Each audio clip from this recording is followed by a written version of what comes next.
my creative critters, and welcome to Sketching with Sarah. I'm Sarah, and this week's video is the final part of my adventure drawing at the Phillips Park Zoo. So let's get right into it. So next to the iguana little area, there was a boa. I think it was a boa constrictor. I'm not sure. I don't really pay attention because, like I said, I had to move out of the way a bunch and I was just trying to get what I could down in my sketchbook. But she was really beautiful. I'm not sure if it was a boy or girl. I'm really not. But I really enjoyed looking at the spotting and like the striping that was on the snake. It was a big one, so it was really nice. I kind of just wanted to focus on the head itself just because I mean, I don't have a lot of space here to do the rest of the body, so I was kind of just focusing on the head. And the second time around the exhibit, I was able to really slow down, and there was like an area where it was like the boa exhibit, but then there was like a little bit of a gap between the iguanas, so I was able to sneak in there and get like a side view of the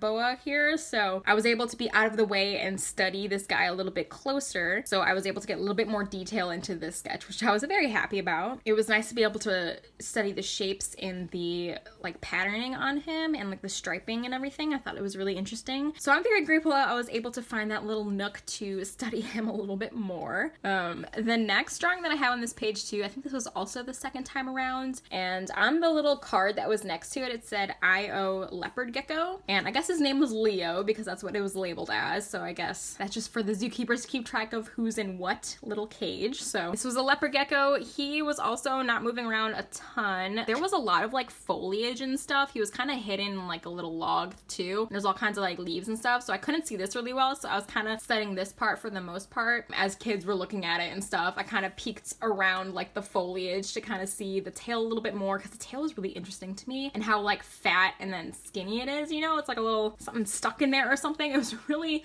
kind of funny, but leopard geckos are pretty interesting to me, so I was just kind of focusing on him. He went here and there taking a nap and then opening his eyes and back and forth a little bit, so it was cute to look at his tiny little fingers. They were so small. Oh my gosh, I don't know if I took a photo or a video of him because, like I said, I was moving out of the way a lot, but it was very interesting to see how tiny his little toes were and his little fingers. It was just so cute. And yeah, so I was grateful to be able to study him for a little bit longer. So before we move on from the reptile house, they did also have some crocodiles. At least I think they were crocodiles. Let me double check. So yeah, I believe the two animals that were in the largest exhibit in the reptile house was an alligator. There were a couple of them. There was a male and a female. I have to show you guys this really silly video of the snapping turtle that was there. I didn't get a lot of, I don't think I got any sketches of the snapping turtle, if I'm being honest, because that guy was just so active. He was moving around a ton, and it was one of those awkward areas where there was only like a small area that you were able to pass other people, so I was moving out of the way a lot for that one, so I just figured I'd skip on the snapping turtle for now. But I did take this a couple videos actually. The first time I went around the reptile house, this happened where I think it was the female alligator. The snapping turtle was just like hanging on like the cage between the alligators and the snapping turtle. So he was just like hanging like here, and the alligator was like, I don't know. You'll see the video. I'll pop it here so you can see it. It's just so funny, and I mean, he was really testing that alligator. I was like, watch his little toes. I was like, oh no. But yeah, the zookeeper said that happens really frequently. The first time I went in the reptile house, they were going at it a little bit, and then they stopped for a while, and then the second time I went around the reptile house, they were doing it again. So this snapping turtle probably just had nothing better to do, and was just kind of starting beef with the alligator, which I thought was pretty funny. So I'll definitely show you guys the footage here. It was kind of a highlight of the reptile house, I think.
So another exhibit they had was a gray wolf exhibit, and I was pretty lucky when I was passing the viewing area. There was one just laying there panting in the shade. So there was one gray wolf pretty close to where I was able to see it. So I was able to get the sketch pretty, not super detailed obviously, but I was able to get it down pretty well.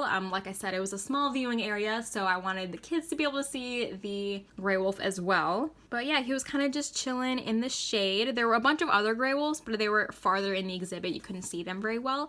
So I kind of just focused on this guy.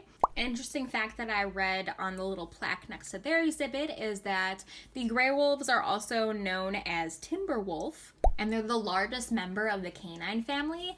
And gray wolves can range in color from like a grizzled gray color or black to completely white, and this guy here was pretty white, had a little bit of red here and there in his coat, but he was pretty white.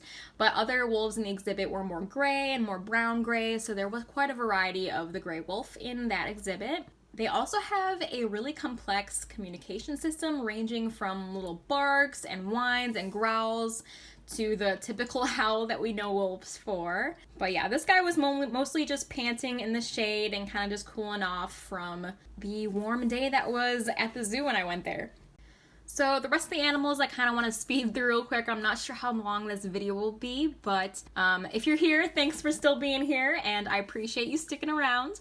But there was also a couple exhibits of different hawks and birds of prey. So there was a red-tailed hawk. It was pretty stationary, so I was able to get a rough sketch of him pretty well. These weren't very popular exhibits, so I guess I could have stayed longer, but like I said, there were layers of fencing and caging, so I wasn't able to study them super well because I wasn't able to see them really well. They're a little bit farther in their exhibits. And there was a ferruginous hawk as well, and these two birds in particular, I believe they were injured as well. There was little zookeeper's notes next to their exhibits too. So they were not able to fly, or they were injured in some way that they wouldn't be able to be released in the wild. Even if we wanted to, really, they would not survive, which again, I think is really nice that we take animals in captivity and have them live the rest of their life there, just because we know they will not survive, which is kind of nice to know. There was also a whole exhibit of like alpacas, chickens, and like different goats and things like that. I think there was also a couple cows in that exhibit as well. And in the chicken exhibit, there was a peacock in there too, but once the sun came out, they kind of all went under the chicken coop for the shade, so it was kind of hard to spot them. This guy was just chilling. He was laying under, I think there was like a dirt area under like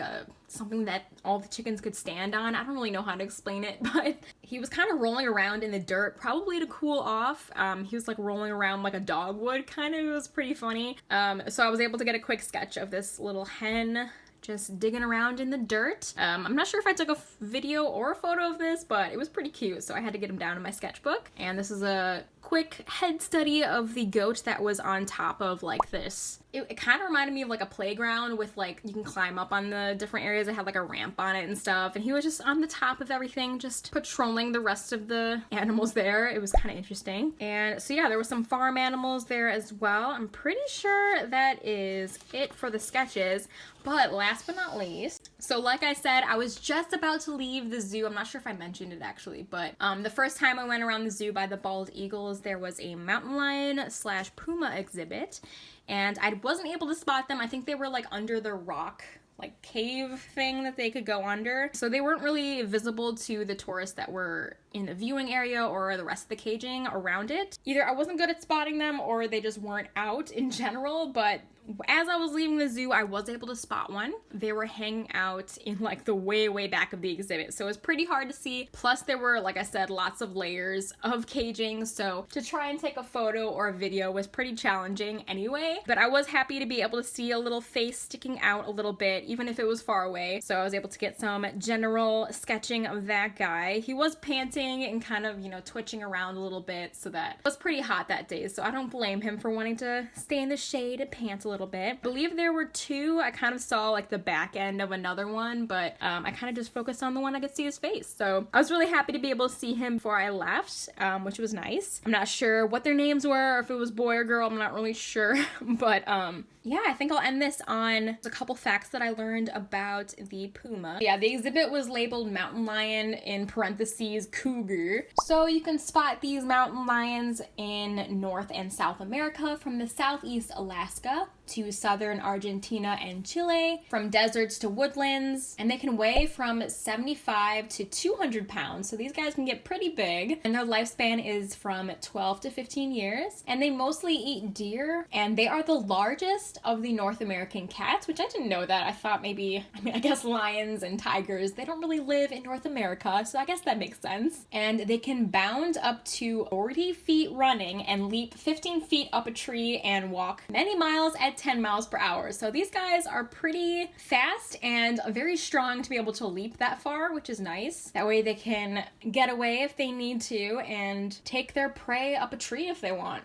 So I hope you guys enjoyed this little mini sketchbook tour of scribbly doodles that I created during my visit to the Phillips Park Zoo. It was a really small zoo, and I did go around it a few times. And this isn't the type of zoo that has elephants or giraffes or tigers or bears, but it is always nice to see animals that I wouldn't normally see every day in person and study them. I've been wanting to go to a zoo for so long, and I'm very excited for my little getaway to an Airbnb with a zoo walking distance. So if you enjoy videos like this, there's more to come. I think artists take for granted free local zoos around them, and I'm grateful to be in the Chicagoland area because there's lots of ways to get in front of animals and study them. These aren't the prettiest sketches by any means, and some are quite ugly if I do say so myself. But one of the reasons I wanted to use pen for this trip is because you can't erase, and you're really forced to pay attention to each line and mark that you make and build onto it as you look at the animals more. I also love working in pen because it's the least messy art supply ever. And since there wasn't really places to sit and draw and also be able to see the animals at the same time, standing around with a sketchbook and a simple pen was very convenient. So I hope after watching my adventure to the zoo and seeing the sketches that I did, I hope you're inspired to take your own sketchbook and draw something in front of you. Even if it's your pet or some flowers at the park or a garden near you, there's always something you can draw and study. Sometimes I forget that my sketchbook's purpose is to try out new things and study references and experiments, and if they end up being ugly scribbles, then that's just fine. To me, drawing animals is about the process and studying them as they are. Even if the animals move around, what you get down on your page and how you saw them in the moment, I think is really cool, and it's really nice to be able to flip back and see sketches like that and look back on them and be able to remember what the animals were doing at that time. I won't lie, like with those turtles that were constantly swimming and moving around, it was really frustrating because I wanted to get a good drawing, and I feel like I overworked, especially the face.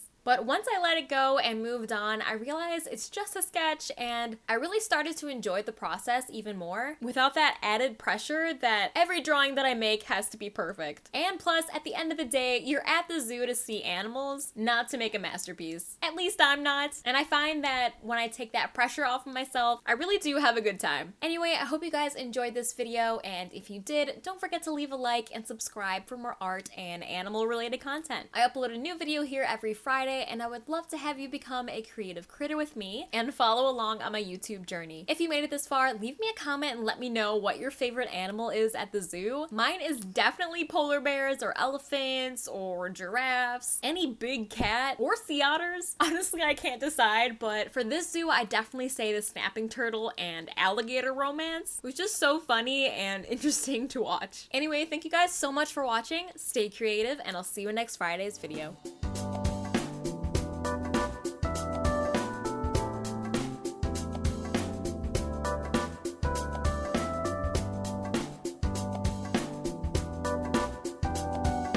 So yeah, I believe that the ones in the I believe the ones that were in the exhibit